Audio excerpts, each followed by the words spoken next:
Hey, this is Colin. Here I am in suburban Long Island, New York. I just want to give you a brief walkthrough of what we have going on here in a very tiny property here. We fell in love with the house, we fell in love with the neighborhood, but we have a limited space here. I just wanted to motivate some of you out there and let you know you have options with limited space. And myself, I've been a grower for a few years now. I've always had a green thumb, I've always been interested, but each year I've gone a little further and pushed a little harder. Here we are in our third official year, second, doing it for real kind of a year, and I'm kind of happy with the progress. So no judgment, nothing but love. Just show us some support. I know everything isn't perfect. This is impromptu, so this is a basic walkthrough. Unlike other people, I didn't clean everything up. This is a snapshot of my life and what we have going on here. So as you enter our driveway, in the front of the house we have some calendula and some chamomile growing. I don't believe for now in a suburban environment in growing food necessarily, unless it's kind of undercover there in the front of the house, because it is a different dynamic. So at the end of my driveway, you'll see that we have some mammoth sunflowers growing. And then this has also been a kind of a landing ground for some transplants that weren't doing well due to the change in the sun availability for us. So you have some cabbage, some red acre cabbage. You'll even find some garlic in here, some fun transplants. This is kind of a dumping ground for us, okay? Plus, when everything pops and these mammoth sunflowers jump to 10 feet plus, they look really beautiful. So let's take a walk into the back, okay? And obviously heading to the right side, go see we have some always seedlings. And nothing's pretty, things are about function here. So seedlings are always going. We do believe in succession planting, so we've always got some things growing, we cut and come again, and some things we just plant new. And again, if you look at the ground here, this is all concrete, so we're very limited in the yard space, okay? And if you look over here, we have some pots. And I won't get into everything we're growing, but some tomatoes, some container-friendly tomatoes, lots of herbs, lots of lettuces, lots of greens, onions. The grow bags, our first time using these. These are potatoes. We've got some russets, some Yukons. I have another grow bag over there. More seedlings, more seedlings. A happy rose bush. And then if you head over here, more containers, more herbs, more greens, lots of carrots. We love carrots in this household, so I tried to see what I can do in containers as far as the carrots go. Garlic from last year, garlic from this year. I'm gonna head over to the planter. This is a cedar planter that I put together a couple of years ago. It served me well. And this actually gets some decent sun throughout the day, so I have a lot of the stuff that we eat personally. I always recommend growing what you eat for your family if you're living a subsistence lifestyle. So we have lots of peppers, lots of chili peppers. We have lots of bell peppers, and again, lots of carrots. Again, no judgment. What I believe in is I believe in crowd growing and succession planting. When you have limited space, sometimes you gotta just go for it. You have always the opportunity to transplant, always the opportunity to thin your plants out, but I believe in packing as much as you can in whatever space you have, as long as they're not competing for too much nutrition, okay? So right over here, you have another grow bag here. Lots of potatoes growing densely, doing well. There's a little more shade on that side. And my tiny garden plot over here, again, petals have fallen down. It definitely needs some weeding right now. But this is the dumping ground for some tomatoes that were mixed, okay? So I didn't want to get rid of them, so I kind of put them over here. This soil has been tested, and we got an A+.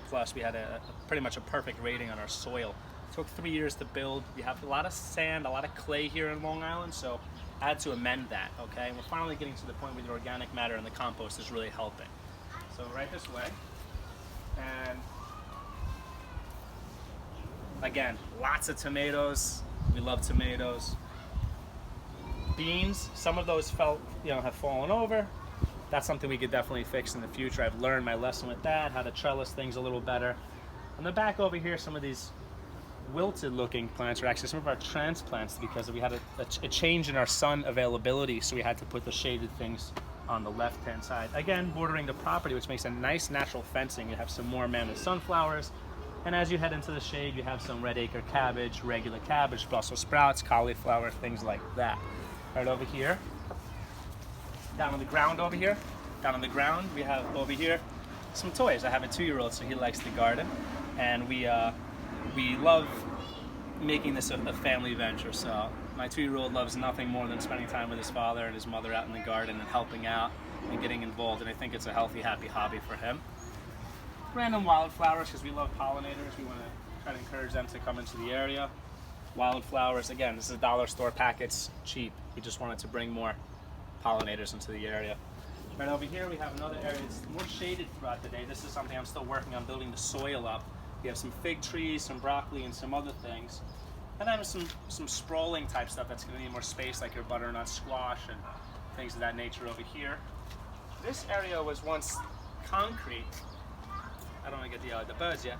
This area was concrete once, but I ripped that up, okay, and I actually put like a modified shallow hugelkultur into this. There's a lot of organic matter and sticks and twigs and, you know, some larger pieces of wood layered, kind of like a lasagna gardening hugelkultur method combined right over here. And even with the shallow system over here, we have some good stuff going. We have some Ichiban eggplants, again another mystery dumping ground for some tomatoes and various kale. And these are our quick salads, you know, our bok choys, our kale.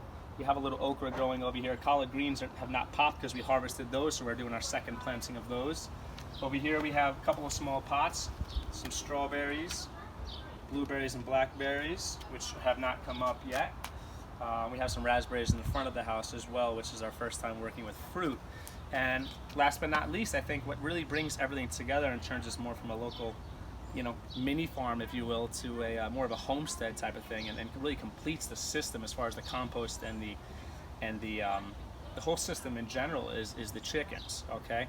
First, before I jump over to them, I want to show you. I do have a quick compost system over here. I have a primary, a secondary system I'm using in garbage cans, and then the third one, which is actually outside, is the tertiary one. That one is the larger one, the more bulk, and that's a feeding station for the other compost until you get to the finished pile. I'm working on having the chickens help develop that for me as well. And then over here we have our happy chickens. They have a little chicken yard, safe and sound. Everything's hardware netted, everything's fenced. They have their own coop. And these guys are like little velociraptors. They eat everything. They improve the property. And you know, we believe in one of our philosophies here is minimizing waste. So we try to actually incorporate anything we can that actually completes the cycle. We want to have a, you know, we don't want to throw much stuff out. We don't believe in that. So there's no such thing as waste in this house, where everything gets composted or fed to the chickens and becomes part of our system here. That's pretty much it. Again, I know that some things are crowded, some things need a little love. This is a quick snapshot, impromptu, of what we have going on here. And any feedback is always welcome. Nothing but love, guys. Thank you.